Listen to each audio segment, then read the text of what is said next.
الحمد لله رب العالمين والصلاة والسلام على سيد الأنبياء والمرسلين أما بعد۔ آج میں اہل سنت والجماعت علماء دیوبند اور شیعہ حضرات کے درمیان جو اختلافی مسئلہ ہے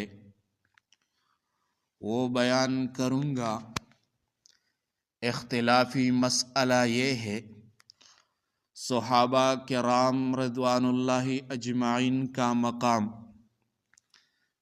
اس میں تھوڑی بات ہے، لیکن اس سے پہلے اگر آپ لوگ ہمارے چینل میں نئے ہو تو ہمارا چینل سبسکرائب کرے تاکہ ہمارے چینل میں جو لائیو آپشن ہے وہ کھل جائے اور براہ راست ہم یہ مسائل شروع کریں۔ جزاکم اللہ احسن الجزا۔ صحابہ کرام کا مقام کیا ہے؟ اس میں اہل سنت والجماعت علماء دیوبند اور شیعہ حضرات کا اختلاف ہے۔ صحابہ کی تعریف اور عدالت اہل سنت والجماعت علماء دیوبند کا اصول ہے۔ ہر وہ شخص جو ایمان کی حالت میں نبی علیہ الصلاۃ والسلام سے ملاقات اور ایمان پر پوت ہوا وہ صحابی ہے، اور تمام صحابہ عادل ہے۔ امام ابو زرعہ اہل سنت والجماعت کے اصول بیان کر رہے ہیں۔ صحابہ پر جرح دراصل قرآن و سنت پر جرح ہے۔ مقدمہ ابن صلاح میں لکھا ہے۔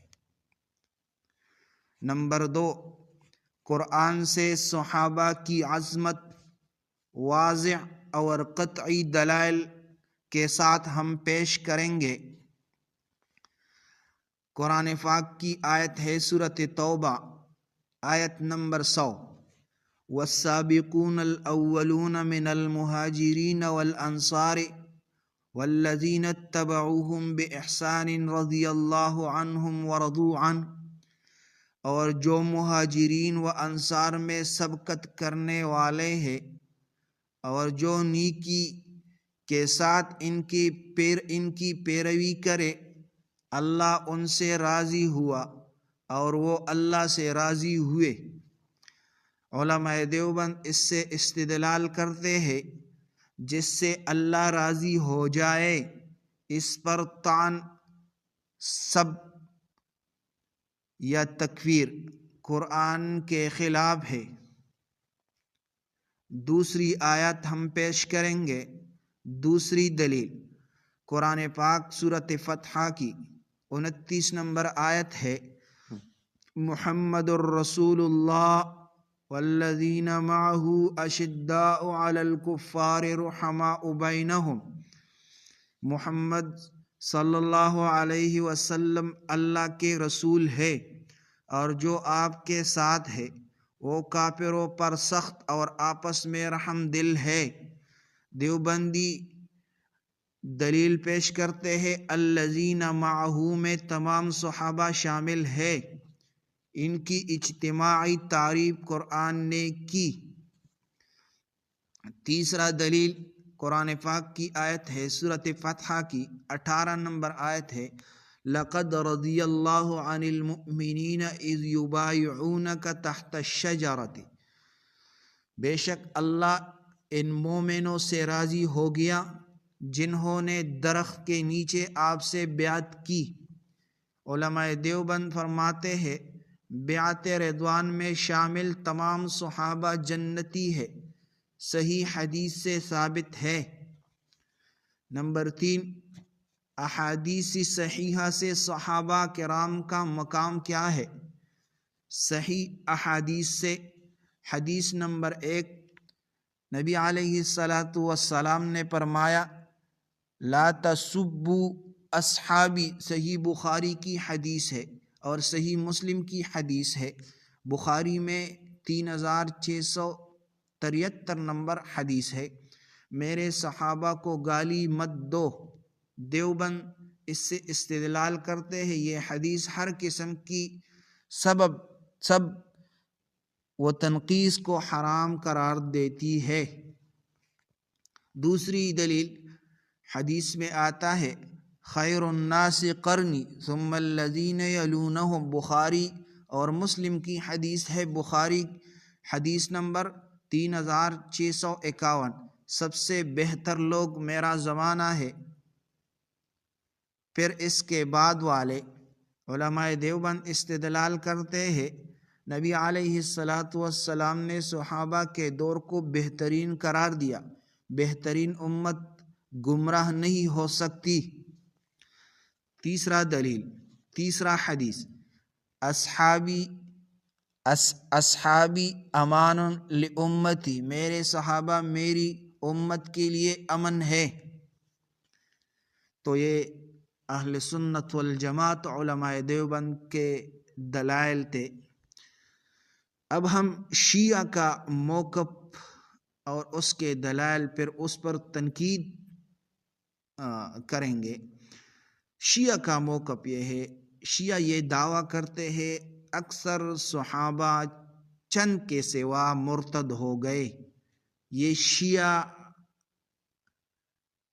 شیعہ کا عقیدہ ہے۔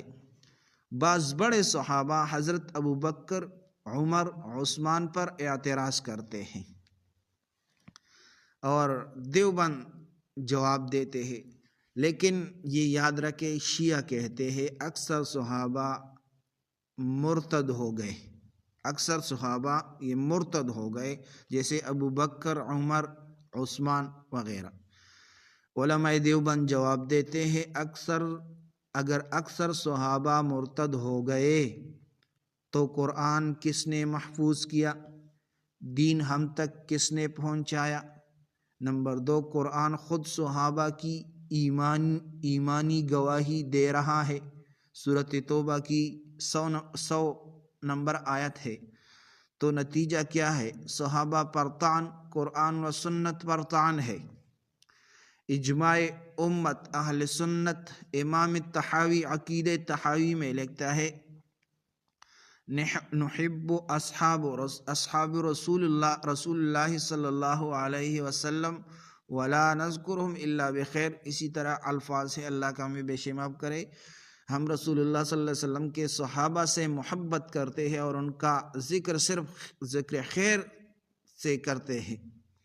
تو خلاصہ یہ ہوا دیوبند کے دلائل مضبوط ہے، اہل سنت والجماعت کے تمام صحابہ عادل ہے، صحابہ پر سب و طعن کا حرام، قرآن و حدیث صحابہ کی اجتماعی فضیلت پر شاہد ہے، صحابہ کی تنقید، تکفیر یا ارتداد کا عقیدہ باطل ہے۔ تو یہ چند دلائل تھے علماء دیوبند اہل سنت والجماعت کے، اور یہ یاد کرے اور یہ لوگوں تک پہنچائے تاکہ لوگوں کو معلوم ہو جائے، اور خاص کر شیعہ لوگوں تک پہنچائے تاکہ وہ اس سے پیچھے ہٹ جائے، کیونکہ عوام کو تو پتہ نہیں ہے کہ ہمارا عقیدہ کیا ہے، ہمارا مذہب کیا ہے، لیکن ان کے علماء نے اپنے عوام کو بیوقوف بنایا ہے، تو لہٰذا آپ یہ ان تک پہنچائے۔ جزاکم اللہ احسن الجزا۔